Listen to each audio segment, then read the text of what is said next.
সুপ্রিয় শিক্ষার্থী বন্ধুরা, সকলকে স্বাগত জানাচ্ছি। চতুরঙ্গ চারুকলা শিক্ষক নিবন্ধন কোচিংয়ের পক্ষ থেকে এই মুহূর্তে যারা আমাকে শুনছেন এবং যারা সরাসরি দেখছেন, সকলকে স্বাগত জানিয়ে ক্লাসটি শুরু করছি। আমাদের আজকের ক্লাসে আলোচনার বিষয় থাকছে শিল্পকলা ও শিল্পকলার প্রকারভেদ বিষয়ক আলোচনা। তো আমরা আজকে আলোচনা করব শিল্পকলা কাকে কাকে বলে, শিল্পকলার সংজ্ঞা, শিল্পকলার প্রকারভেদ নিয়ে বিশেষভাবে আলোচনা করার চেষ্টা করেছি। যারা এই মুহূর্তে ক্লাসটি দেখছেন, সুন্দরভাবে আপনারা ক্লাসটি উপভোগ করুন এবং প্রত্যেকটি আহ, গুরুত্বপূর্ণ বলা যে অংশগুলো সেগুলো ভালো করে পড়ার চেষ্টা করুন। 19তম শিক্ষক নিবন্ধন এবং 9তম শিক্ষক নিবন্ধন চারু ও কারুকলা পরীক্ষায় শিল্প কলা থেকে সাধারণত 2 থেকে 3টি প্রশ্ন হওয়ার সম্ভাবনা রয়েছে। তো সেই ক্ষেত্রে দেখা যায় ও একটি প্রশ্ন নিয়ে আপনাদের অনেকে কমেন্ট করেছিল আমাকে যে 140 মার্কের পরীক্ষা হবে নাকি হচ্ছে 100 মার্কের পরীক্ষা হবে। দেখুন, আপাতত 140 বা 140 আর হচ্ছে 60 মার্কের হওয়ার কথা রয়েছে। টোটাল 200 মার্কের পরীক্ষা হওয়ার কথা রয়েছে। এবং সনদও আপনারা পাবেন। তো অনেকে ভাবছেন যে সনদ পাবেন কিনা, অনেকে বলছেন যে না, সনদ পাবেন। অবশ্যই আপনারা পরীক্ষার সনদ অবশ্যই পাবেন। সনদ পদ্ধতি অবশ্যই থাকছে। সার্কুলারটা প্রকাশিত হলে আমরা ক্লিয়ারলি জানতে পারবো। তবে একটা বিষয় আমার নিজস্ব অভিমত যে এনটিআরসি এর কাছে, যে তারা যদি সুন্দর করে পরীক্ষা পদ্ধতি বা আসলে কি কি থাকছে কি কি থাকছে না এটা একবারে পরিষ্কার করে, তাহলে সবার জন্য পড়াশোনাটা সহজ হয়। কারণ এই যে পরিবর্তন হচ্ছে, থাকছে না, এটা সেটা কত কিছু, মানে এর মাধ্যমে যারা শিক্ষার্থী, যারা শিক্ষক হওয়ার জন্য প্রস্তুতি নিচ্ছে, তারা কিন্তু আসলে খুব একটা ঝামেলার মধ্যে বা হলো টেনশনে ভোগে। তো আমরা আজকে এই ক্লাসটিতে যে বিষয়গুলো আলোচনা করব সেগুলো হচ্ছে শিল্পকলা, শিল্পকলার প্রকারভেদ ইত্যাদি বিষয়গুলো নিয়ে। আমাদের 1 নম্বর প্রশ্ন হচ্ছে, মানুষ তার সৃজনশীলতা, কল্পনা এবং দক্ষতার মাধ্যমে মানুষের গভীর আবেগ, অনুভূতি বা ধারণাকে প্রকাশ করে কিসের মাধ্যমে? উত্তর হবে শিল্প। দেখুন, আহ, শিল্প ব্যাপারটা কেমন জানেন? সহজ কথা যদি বলতে যাই, তাহলে বলা যায় শিল্পী তার মনের কল্পনাকে প্রকাশ করার জন্য যে মাধ্যম ব্যবহার করেন। আমি আবারও বলছি, শিল্পী তার মনের কল্পনাকে প্রকাশ করার জন্য যে মাধ্যম ব্যবহার করেন তাই হচ্ছে শিল্প। তাহলে প্রথমে দেখতে পাই যে আমাদের প্রথম প্রশ্ন উত্তর হবে কি শিল্প।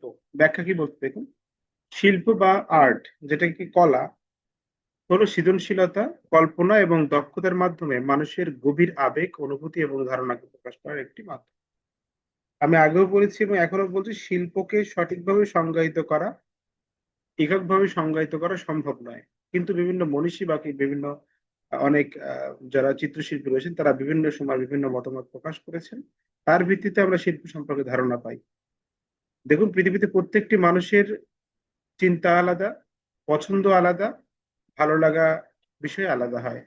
এই জন্য প্রত্যেক শিল্পই কিন্তু আলাদা আলাদা যুক্তি বা আলাদা আলাদা বিষয় প্রকাশ করে। এজন্য শিল্পের নির্দিষ্ট কোনো সংজ্ঞা প্রদান করা খুবই কঠিন।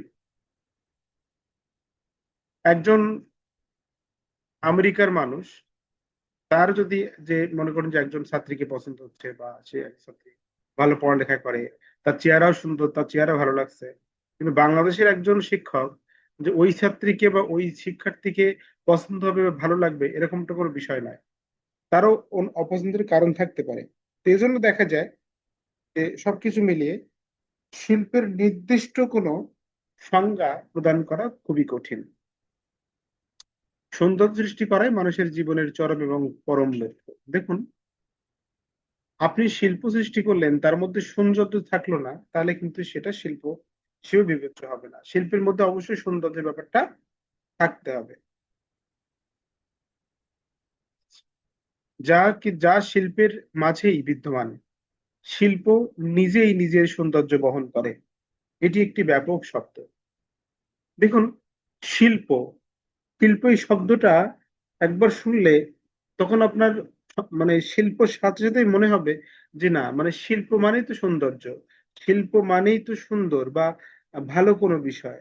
হ্যাঁ, মানে দেখার মতো বা আহ, চোখের একটা শান্তির বিষয়, এরকম। তো সেই ক্ষেত্রে দেখা যায় শিল্পের মধ্যেই শিল্প নিজে নিজেই সৌন্দর্য বহন করে।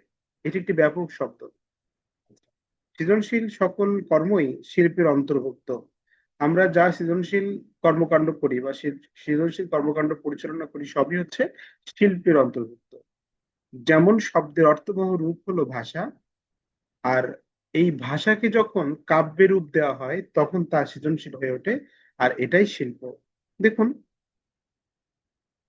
যখন আমরা সাধারণত কথা বলি, চলিত ভাষায় কথা বলি, বা আমরা নিজস্ব আমাদের যে আঞ্চলিক ভাষা রয়েছে সে ভাষায় কথা বলি, তখন যে ওই ভাষার যে রূপ, আর ওই ভাষাকে যখন কাব্য করে বলা হবে বা কবিতা বা পদ্য আকারে বলা হবে, তখন সেই রূপ কিন্তু একই রকম নয়। এই যে সাধারণ ভাষাকে পদ্য বা গদ্য আকারে সুন্দর করে সাজিয়ে গুছিয়ে বলা, এটাই হচ্ছে ভাষার শিল্প। তাহলে শিল্প পৃথিবীর এক আবেগময় কৌশল। আমাদের শিল্পের সংজ্ঞা সম্পর্কে কি বলা হতো? শিল্পের কয়টি ধ্রুপদী শাখা আছে? উত্তর হবে তিনটি।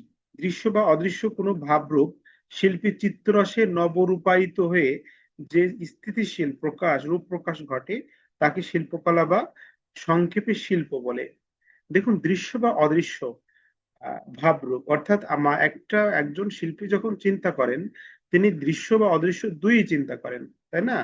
এখন এই দুই চিন্তার মধ্য দিয়ে তার যে চিত্ত মানে মন, আর মনের যে রস অর্থাৎ মনের যে আনন্দ, এবং নবরূপায়িত নতুন ভাবে রূপ প্রদান করার মাধ্যমে যে স্থিতিশীল রূপ প্রকাশ ঘটে, তাকেই শিল্পকলা বা সংক্ষেপে শিল্প বলে। ধরুন, একজন শিল্পী চিন্তা করছে যে একটা সুন্দর করে একটা পাখির ভাস্কর্য তৈরি করবে, তাই না? এখন দেখুন, একটা পাখি দাঁড়িয়ে আছে এক ব্যাপার, আর যদি পাখিটা মানে উড়ে বেড়াচ্ছে, এরকম যদি একটা কোনো কিছু করা যায়, কোনটা বেশি ভালো হবে? নিশ্চয়ই উড়ে বেড়াচ্ছে, পাখাগুলো সুন্দরভাবে চারিদিকে ছড়িয়ে আছে, এই ব্যাপারটা বেশি সুন্দর। তো এরকম করে এক একজন শিল্পীর মনে এক এক রকম চিন্তা বা চিত্তরসে এক এক রকম আনন্দ প্রকাশ পায়, বা চিন্তার ভিন্নতা লক্ষ্য করা যায়, যার কারণে শিল্প ভিন্ন হয়। শিল্পের তিনটি ধ্রুপদী শাখা হলো চিত্রকলা, ভাস্কর্য এবং স্থাপত্য। আপনারা একটা কাজ করবেন, সেটা হলো প্রাচীন যুগের শিল্পকলা অর্থাৎ প্রাগৈতিক শিল্পকলায় যে সিন্ধু সভ্যতা, মিশরীয় সভ্যতা, মেসোপটেমিয় সভ্যতা, তারপরে হচ্ছে রোমান সভ্যতা, হ্যাঁ, এই ধরনের সভ্যতাগুলো রয়েছে। এই সভ্যতাগুলো থেকে চিত্রকলা, ভাস্কর্য এবং স্থাপত্য কোনটা কোন বিষয়গুলো রয়েছে সেগুলো আলাদা করে পড়ে নেওয়ার চেষ্টা করবেন। শিল্পকলা হলো মানুষের দ্বারা সৃষ্ট এমন এক সৃজনশীল কর্মকাণ্ড যার মূল উদ্দেশ্য সৌন্দর্য সৃষ্টি বা আনন্দ প্রদান করা। সৃজনশীল কেন বলা হচ্ছে? কারণটা হচ্ছে, দেখুন, এক একজন মানুষ একটা শিল্প সৃষ্টি করেছে, আপনি যদি হুবহু সেটা তৈরি করেন, তাহলে কি সেটা শিল্প হলো? শিল্প হলো, কিন্তু সেটা সৃজনশীল শিল্প হলো না, বা সৃষ্টিশীল শিল্পকর্ম হলো না, যার মূল উদ্দেশ্য সৌন্দর্য সৃষ্টি বা আনন্দ প্রদান করা। দেখুন, চারুকলাতে সাধারণত কোনো যদি আপনি একটা ছবি দেখেন, মনে করুন আপনি লিওনার্দো দা ভিঞ্চির আঁকা আপনি আহ মোনালিসা চিত্রকর্ম দেখছেন, বা লাস্ট সাপার চিত্রকর্মটি দেখছেন, এটি দেখে কি হয়? এটি বড় দেয়ালে তৈরি করা বা যে মোনালিসা চিত্রকর্মটি আঁকা, এটি দেখে কিন্তু এক প্রকার সৌন্দর্যের ব্যাপারটা তৈরি হয়, যে এত সুন্দর করে করতে পারে, বা এটি দেখে কিন্তু আনন্দও আপনার মনে জাগে। আর এটাই হচ্ছে শিল্পকলা। শিল্প দেখলেন কিন্তু আপনার মনে আনন্দের খোরাক জোগালো না, সেটা কিন্তু হবে না। তো প্রকৃতিতে বহু সুন্দর জিনিস থাকলেও সেগুলোর মানুষ সৃষ্টি না করায় শিল্প হিসেবে গণ্য হয় না। দেখুন, প্রকৃতিতে অনেক অনেক বিষয় রয়েছে, কিন্তু সবগুলো কি মানুষ সৃষ্টি করেছে? অবশ্যই না। মানুষ যাহা সৃষ্টি করেছে, যাহা সুন্দর, তাহাই শিল্প। শিল্প মানুষের মনের ভাব, অনুভূতি এবং কল্পনা প্রকাশ করে।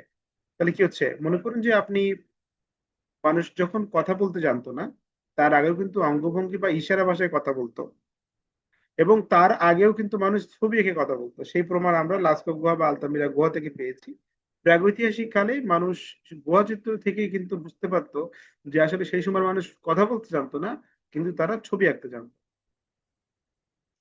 শিল্প মানুষের মনের ভাব, অনুভূতি, কল্পনা প্রকাশ করে। দেখুন, আপনি যে ভাবছেন, অনেক সময় দেখা যায় আমাদের যখন মন খারাপ থাকে তখন আমরা আঁকতে বসি, তাই না? যে অনেক সময় দেখবেন এটা শিশুরা বেশি করে।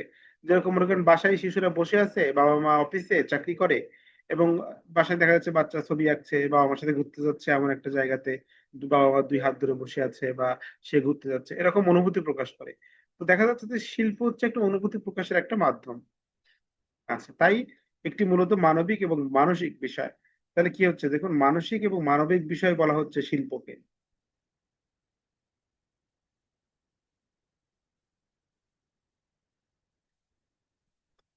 এরপরে তিনি অনেক সংজ্ঞাই প্রদান করেছেন। তারপরে একটু সংজ্ঞা প্রদান করেছেন, এখানে সংজ্ঞাটি কোন মনীষী বলা হয়েছে, এটি হবে প্লেটো।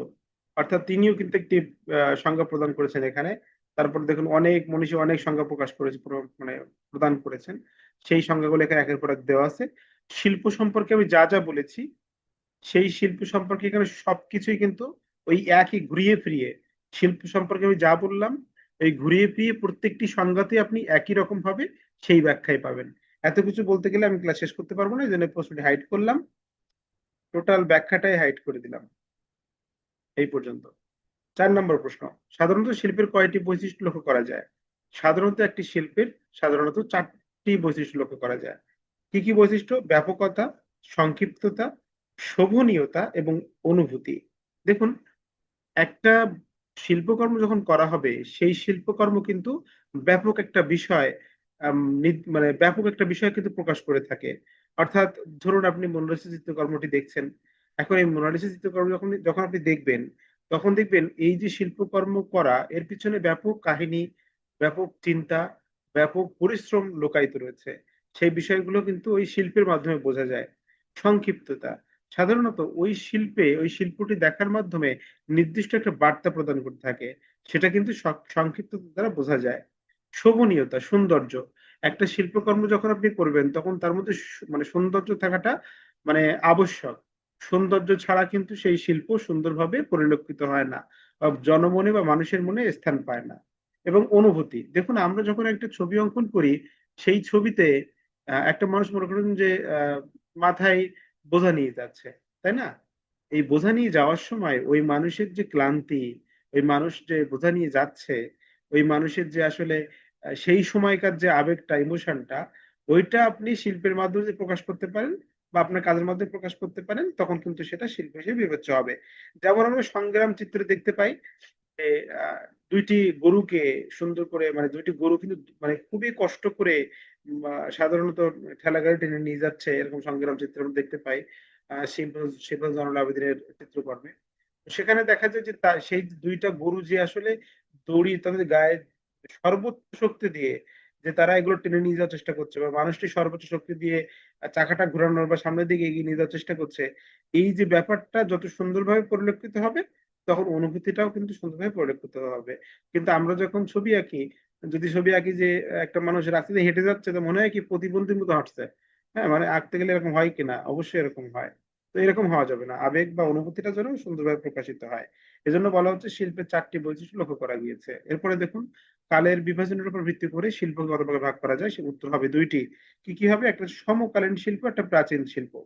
বর্তমানে কোন ধরনের শিল্প আমরা দেখছি, এবং প্রাচীন যুগের যে শিল্পকর্মগুলো রয়েছে সেগুলো সম্পর্কে। দেখুন, ইতিহাস ছাড়া কিন্তু বর্তমানকে আপনি বিচার করতে পারবেন না। তাই কিন্তু সাধারণত সমকালীন এবং প্রাচীন শিল্প ছাড়া আপনি সহজভাবে শিল্পকে সুন্দরভাবে জানতে পারবেন না। এরপরে দেখুন, উপস্থাপনের উপর ভিত্তি করে শিল্পের কত ভাগে ভাগ করা হয়েছে। উপস্থাপনের উপর 4 ভাগে ভাগ করা হয়েছে। প্রদর্শন কলা, শ্রুতি কলা, লিখিত কলা এবং দৃশ্যকলা। প্রদর্শন মানে যেগুলো সরাসরি দেখানো হয়, যেরকম সরাসরি অভিনয় করে দেখানো হয়, যেমন চলচ্চিত্র বা নাটক, এগুলো সরাসরি প্রদর্শন করা হয় না মঞ্চে, এই জন্য এগুলো হচ্ছে প্রদর্শন কলা। শ্রুতিকলা, যেগুলো সাধারণত শোনার ক্ষেত্রে ব্যবহৃত হয়, যেমন দেখুন সঙ্গীত বা কবিতা, এগুলো মানুষ শোনে, তাই না? এই জন্য এগুলো হচ্ছে শ্রুতিকলা। লিখিত কলা, যেগুলো লেখা হয়, সাহিত্য বা কাব্য, যেগুলো হাতে মানে কলমে লেখা হয়, এই ধরনের বিষয়গুলো বলা হচ্ছে লিখিত কলা। দৃশ্যকলা, যেগুলো সরাসরি দেখা যায়, যেমন ধরুন চিত্রকলা, ভাস্কর্য। একটা মানুষ ছবি আঁকলে আপনি দেখেন না, বা একটা মানুষ ভাস্কর্য তৈরি করলে আপনি দেখেন না, এই জন্য এগুলো বলা হচ্ছে দৃশ্যকলা। আবার এগুলোর আবার কয়েকটা ভাগ এখানে নিচে দেওয়া রয়েছে। শিল্পকে প্রকাশের উপর ভিত্তি করে প্রথমত তিনটি মূল প্রকারে ভাগ করা যায়। একটা হচ্ছে, সরি এখানে একটা ভুল আছে, এখানে হবে কয়টি,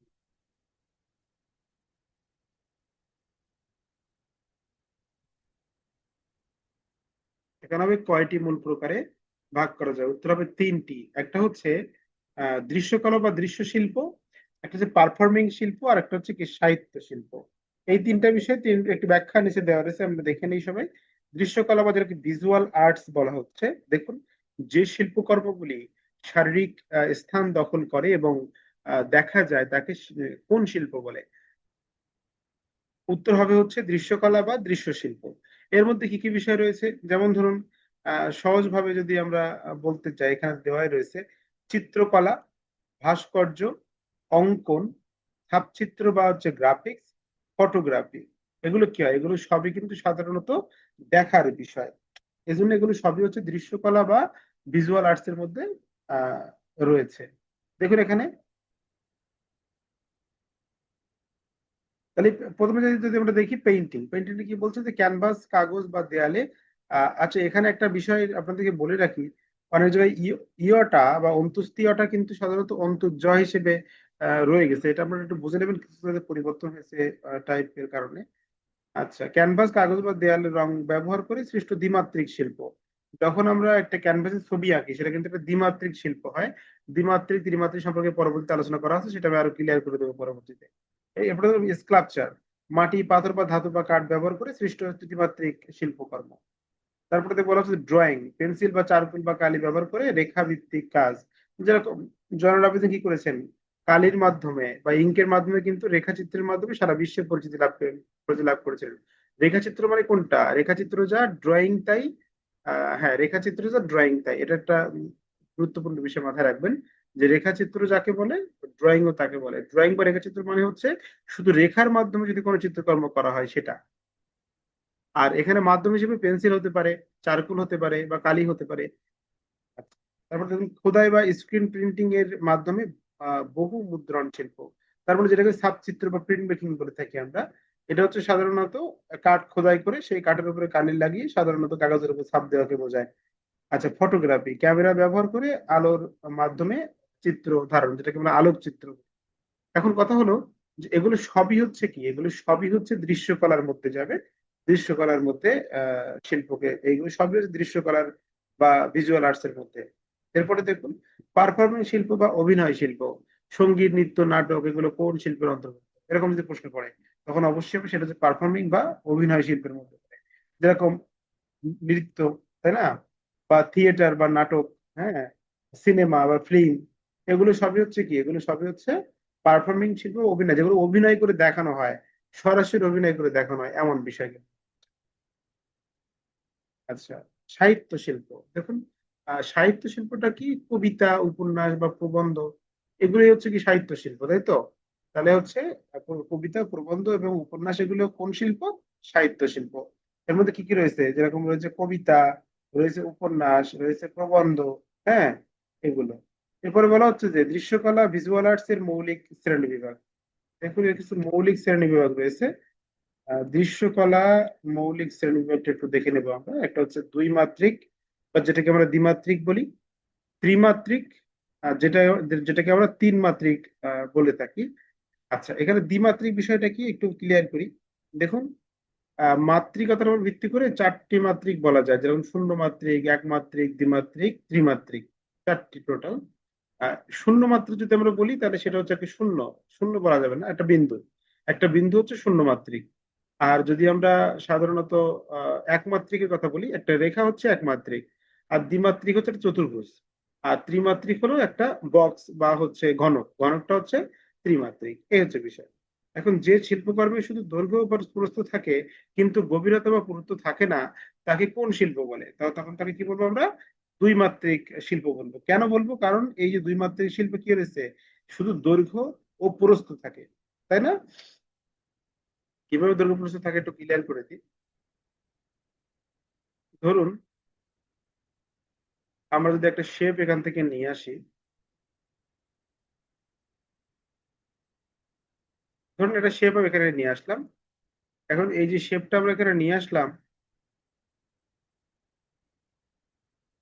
এটা একটা দ্বিমাত্রিক বিষয়। কিভাবে দ্বিমাত্রিক বিষয়? কারণ এর দৈর্ঘ্য আছে, প্রস্থ আছে। দৈর্ঘ্য হচ্ছে লম্বা দিকের পরিমাপ, প্রস্থ হচ্ছে চওড়া দিকের পরিমাপ। গভীরতা বা পুরুত্ব থাকে না। দেখুন এর মধ্যে যে অংশ, ফাঁকা অংশ, এরকম কোনো কিছু বোঝা যাচ্ছে? নেই। পুরুত্ব বা এটা কি অনেক পুরু এরকম কোনো বোঝা যাচ্ছে না, এটাও নেই। তাহলে এটাই হচ্ছে দ্বিমাত্রিক। আর একমাত্রিক কোনটা? একমাত্রিক হচ্ছে একটা রেখা, শুধুই উপরের একটা রেখাই হচ্ছে একমাত্রিক। আর যেখান থেকে বিন্দু বিন্দু যুক্ত হয় একটা বিন্দু, এটা হচ্ছে শূন্য মাত্রিক। এবার দেখেন, এগুলো বাকিটা আপনারা পড়লে বুঝতে পারবেন, এগুলো পড়ে নিয়েন, বা বোঝানোর কিছু নেই। এরপর হচ্ছে ত্রিমাত্রিক। দেখুন কি বলছি, এটি বাস্তব স্থান দখল করে এবং চারিদিক থেকে দেখা যায় তাকে কোন শিল্প বলে।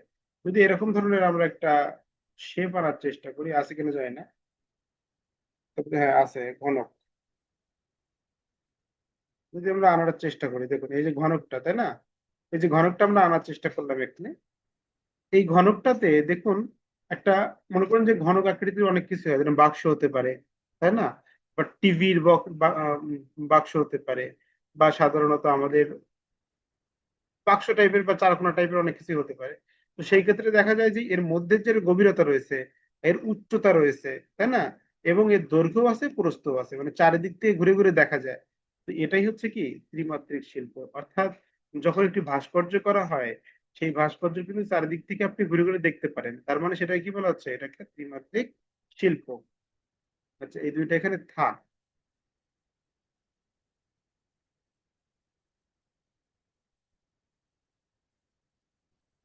এই দুইটা এখানে থাক, তাহলে আপনাদের বোঝার জন্য সহজ হলো। এখানে একটা ডিজাইন হলো। দেখুন এটি স্থান দখল করে, চারিদিক থেকে দেখা যায় এর ভর আয়তন ভারসাম্য এবং গঠন বিদ্যমান থাকে, তাহলে বুঝতে পারছেন। আর মাটি, পাথর, কাঠ, ধাতু, প্লাস্টার ইত্যাদি দিয়ে কিন্তু সাধারণত এই ধরনের বিষয়গুলো করা হয়ে থাকে। এবং উদাহরণ হিসেবে স্থাপত্য, ভাস্কর্য, স্থাপত্য, মৃৎশিল্প বা ইনস্টলেশন আর্ট সবগুলোই কিন্তু সাধারণত কি হয়, সবগুলোই হচ্ছে ত্রিমাত্রিক শিল্প হয়ে থাকে। এরপরে দেখুন নবম ও দশম শ্রেণীর বই থেকে যে তথ্যগুলো আমরা পেয়েছি, তার মধ্যে শিল্পকলাকে দুইটি ভাগে ভাগ করা হয়েছে, চারুশিল্প আর কারুশিল্প। একটা হচ্ছে, চারুশিল্পের মধ্যে অনেকগুলো বিষয় রয়েছে, যেমন ধরুন ললিত কলা, মানবিক কলা, নাটক, কাব্যকলা, পদ্য সাহিত্য, তারপর হচ্ছে সঙ্গীত, নৃত্যনাট্য, তারপর চিত্রকলা, ভাস্কর্য, খোদাই শিল্প। আর কারুশিল্পের মধ্যে যে রয়েছে যেগুলো, সেগুলো হচ্ছে যেগুলো তৈরি করা, যেরকম মৃৎশিল্প, বয়ন শিল্প, বেত বা কাঠের তৈরি শিল্প বা চর্মশিল্প, এগুলো সবই হচ্ছে কারুশিল্পের অন্তর্ভুক্ত। তো শিক্ষার্থী বন্ধুরা, আজকের আলোচনা এ পর্যন্তই। আর আমরা এমসিকিউ বিষয়টা আমরা পরবর্তীতে আপনাদেরকে প্রদান করব, কি কি এমসিকিউ পড়তে হবে এর উপরে। এই শীটটা মোটামুটি পড়বেন, পড়লে যা এমসিকিউ দেবো সবগুলোই আপনারা মোটামুটি ভাবে সেখান থেকে পারবেন আশা করি। তো ঠিক আছে, আজকের ক্লাসটি এ পর্যন্তই। সকলে খুব ভালো থাকবেন, সুস্থ থাকবেন। দেখা হচ্ছে আগামী ক্লাসে। আপনাদের অনেকের অভিযোগ ছিল যে নিয়মিত স্যার ক্লাস হয় না, একটু যদি জলদি ক্লাস নেওয়া যায় অনুরোধ ছিল। তো সেই ক্ষেত্রে আশা করা যায় যে আর ক্লাসের খুব একটা মিস হবে না, যদি বিশেষ কোনো সমস্যায় আমি না জড়িয়ে যাই। ঠিক আছে, সবাই আশীর্বাদ রাখবেন এবং দোয়া রাখবেন যেন পরীক্ষার আগ পর্যন্ত সুন্দরভাবে এই ক্লাসগুলো নিতে পারি। এবং প্রতিটি ক্লাস দেখার পরে ওই ভিডিওর কমেন্ট বক্সে অবশ্যই কোন জায়গাটি ভালো লেগেছে, কোন জায়গাতে আপনি বুঝতে পারেননি, অসুবিধা রয়েছে, এমন কোনো বিষয় থাকলে আপনি সেখানে কমেন্ট করবেন। পরবর্তীতে আমরা সেটার সমাধান দেওয়ার চেষ্টা করব। ধন্যবাদ সবাইকে সম্পূর্ণ ক্লাসটি দেখার জন্য। সবাই খুব ভালো থাকবেন।